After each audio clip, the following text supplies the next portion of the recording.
ബാലിന്റെയും ഗോമതിയുടെ ഇന്നത്തെ നല്ലൊരു കഥ കേട്ടാലോ? വീഡിയോ ഇഷ്ടപ്പെടുവാണെങ്കിൽ ഒന്ന് ഹൈപ്പ് ചെയ്യാൻ മറക്കരുത് കേട്ടോ. അങ്ങനെ നമ്മൾ കാണുന്ന ഒടുവിലെ ബാലനും ഗോമതിയും കൂടെ ശ്രീദേവിയെ കുറിച്ച് സംസാരിച്ചുകൊണ്ടിരിക്കുകയാണ്. ആ സമയത്ത് ഗോമതി പറഞ്ഞു, ബാലേട്ട, നിങ്ങൾ ട്രിപ്പ് പോയ സമയത്ത് ദേവമാളം കുട്ടി ഞങ്ങൾ പുറത്തു പോകാനായിട്ട് തീരുമാനിച്ചിട്ടുണ്ടായിരുന്നു. പക്ഷെ അന്ന് ഉദയഭാനു സാറ് വന്നുകൊണ്ട് അതൊന്നും നടന്നില്ല.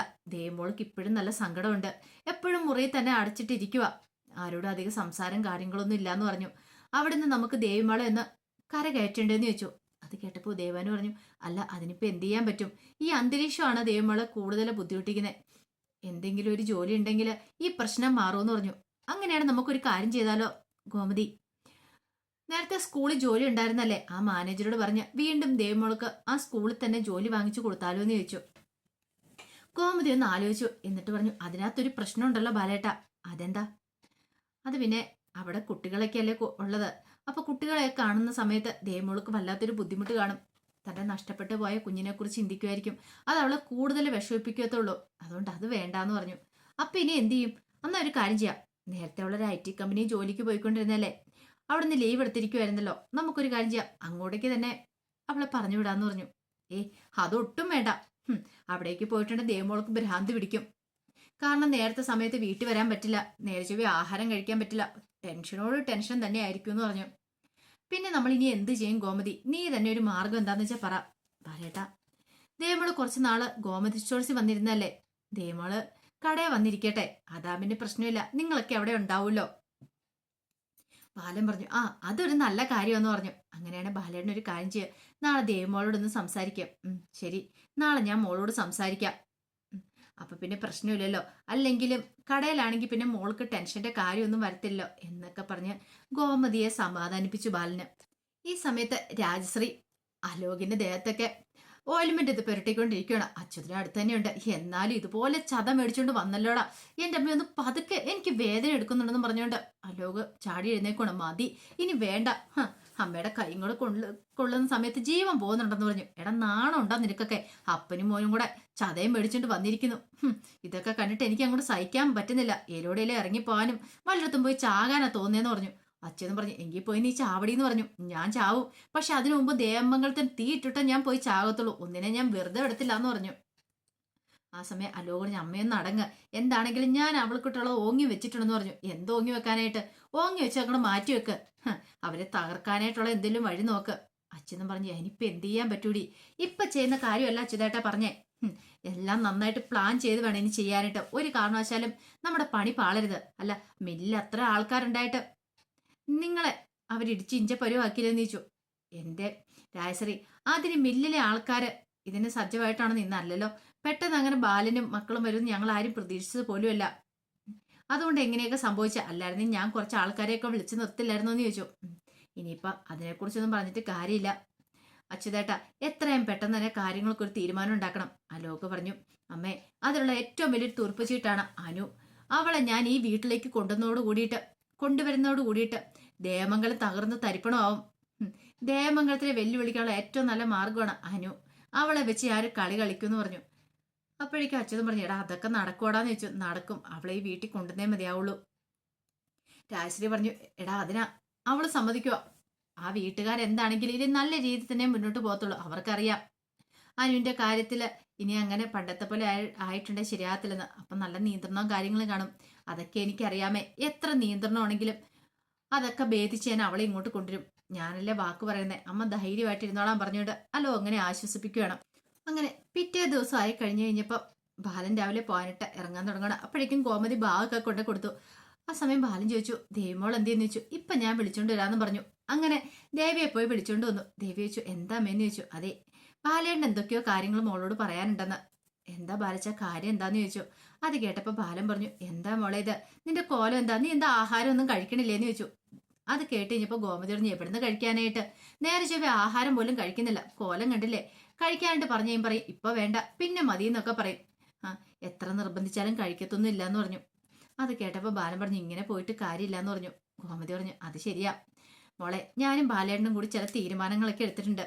ആദ്യം ഞങ്ങൾ വിചാരിച്ചു നിന്നെ ആ പഴയ സ്കൂളിലേക്ക് തന്നെ പറഞ്ഞു വിടാന്ന്. പക്ഷെ അത് അവിടെ ചെന്നിട്ടുണ്ടെങ്കിൽ നിനക്ക് വീണ്ടും ബുദ്ധിമുട്ടുണ്ടാവില്ലോ എന്ന് കരുതിയിട്ട് വേണ്ടാന്ന് വിചാരിച്ചു.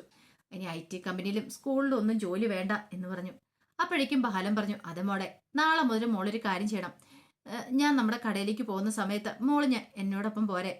കടയിലാകുമ്പോൾ പിന്നെ പ്രശ്നമില്ലല്ലോ.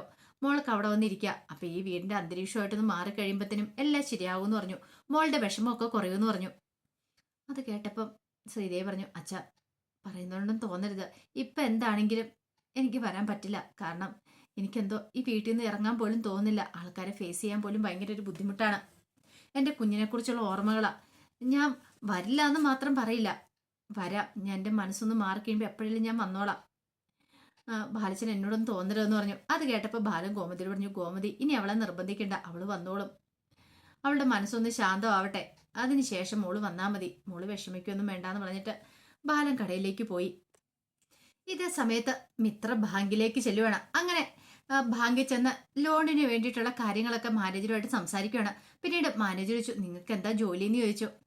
അപ്പോഴേ മിത്ര പറഞ്ഞു, ഇല്ല എനിക്ക് ജോലിയില്ല, ഞാൻ പഠിക്കുവാന്ന് പറഞ്ഞു. കാരണം ഒരു ബിസിനസ് ലോണിന് വേണ്ടിയിട്ടാണ് അപേക്ഷിക്കുന്നത്. അപ്പോഴേക്കും ചോദിച്ചു, ഭർത്താവിന് എന്താ ജോലി? ഭർത്താവിന് ഒരു ചെറിയ ജോലി ഉണ്ടെന്ന് പറഞ്ഞു. അതായത് ഒരു മുതലാളിയുടെ കൂടെ വണ്ടിയെ ഡ്രൈവറായിട്ട് പോവാന്ന് പറഞ്ഞു. ഓ അങ്ങനെയാണല്ലേ. അല്ല, നിങ്ങൾ ഈ ബിസിനസ് ലോൺ എടുക്കാൻ വേണ്ടിയിട്ട് അപേക്ഷിക്കാൻ വേണ്ടി വന്നല്ലേ? അപ്പം നിങ്ങൾക്ക് വല്ല സ്ഥലത്തിന്റെ ആധാരം അങ്ങനെ എന്തെങ്കിലും ഉണ്ടോ പ്രെഡ് ചെയ്യാന്ന് ചോദിച്ചു. അത് കേട്ട് കഴിഞ്ഞപ്പം മിത്തറിഞ്ഞ് ഇല്ല എന്ന് പറഞ്ഞു. അല്ല, ലോൺ എടുക്കണമെങ്കിൽ അങ്ങനെ എന്തെങ്കിലും വേണം. സാലറി സർട്ടിഫിക്കറ്റ് എന്തെങ്കിലും ഉണ്ടോ? സാലറി സർട്ടിഫിക്കറ്റും ഇല്ല സാറെന്ന് പറഞ്ഞു. അല്ല, ഗോൾഡ് എന്തെങ്കിലും കയ്യിലുണ്ടോ വെക്കാനായിട്ട്? ഗോൾഡും ഇല്ല. ഇതൊന്നും ഇല്ല, നിങ്ങൾക്ക് ലോൺ തരാൻ പറ്റില്ല എന്ന് പറഞ്ഞു. ഇതിൽ എന്തെങ്കിലും ഒന്ന് വേണമെന്ന് പറഞ്ഞു. അപ്പോഴേക്കും മിത്ര പറഞ്ഞു, സാറേ ഞങ്ങൾ കൃത്യമായിട്ട് പൈസയൊക്കെ തിരിച്ചടച്ചോളാന്ന് പറഞ്ഞു. ഇതൊക്കെ ആദ്യം എല്ലാവരും പറയും, പിന്നെ തിരിച്ചടയ്ക്കാതെ വന്നു കഴിയുമ്പോഴേ ഞങ്ങൾ എന്ത് ചെയ്യും?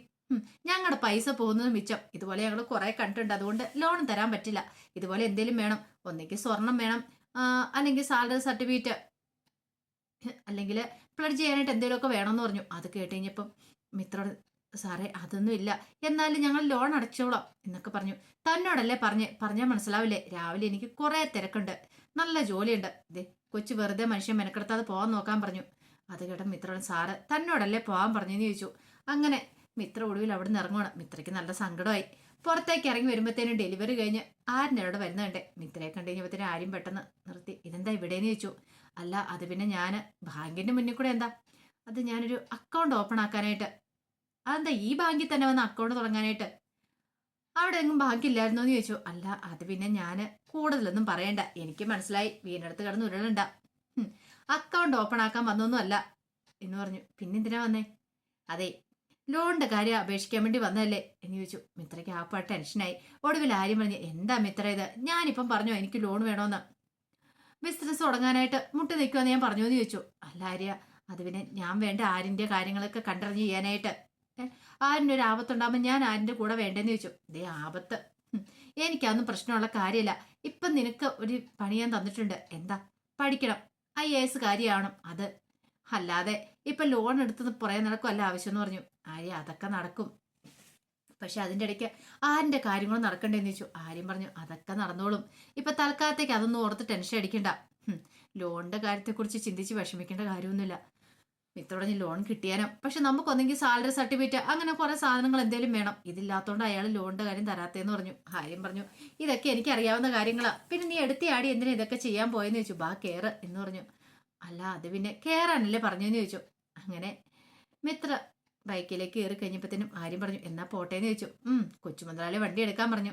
അങ്ങനെ അവർ രണ്ടുപേരും കൂടെ അങ്ങോട്ട് പോയി. ഈ സമയത്ത് ബാലന്റെ ഫോണിലേക്ക് ബ്രോക്കർ ശിവൻ വിളിക്കുവാണ്. ശിവൻ വിളിച്ചിട്ട് പറഞ്ഞു, ബാലേട്ട നാളെ ജീവനും കൂട്ടരും പെണ്ണ് കാണാനായിട്ട് വരുമെന്ന് പറഞ്ഞു. ആഹാ, അത് കൊള്ളാലോ, എപ്പോഴത്തേക്കാ വരുന്നതെന്ന് ചോദിച്ചു. ഒരു 10 മണിയൊക്കെ ആകുമ്പത്തേനും വരുമെന്ന് പറഞ്ഞു രാവിലെ. എങ്കിൽ ശരി. അല്ല ബാലേട്ടൻ നല്ല അസൗകര്യമൊന്നും ഇല്ലോ? ഒരസൗകര്യം ഇല്ലാന്ന് പറഞ്ഞു. അങ്ങനെ കോള് കട്ട് ചെയ്ത് കഴിഞ്ഞപ്പോൾ രാമേട്ടനോടും ധർമ്മനോടും എല്ലാവരുമായിട്ട് പറഞ്ഞു, അതെ നാളെ അനുവിനെ കാണാനായിട്ട് ചെക്കൻ കൂട്ടർ വരുന്നുണ്ടെന്ന് പറഞ്ഞു. അത് കേട്ടപ്പോൾ രാമേണ്ണൻ ഒന്ന് ആലോചിച്ചു. എന്നിട്ട് ചോദിച്ചു, ഇത്ര ധൃതി പിടിച്ച് വേണോ ബാല? ഒന്നുകൂടെ ഒന്ന് ആലോചിച്ചിട്ട് പോരെ?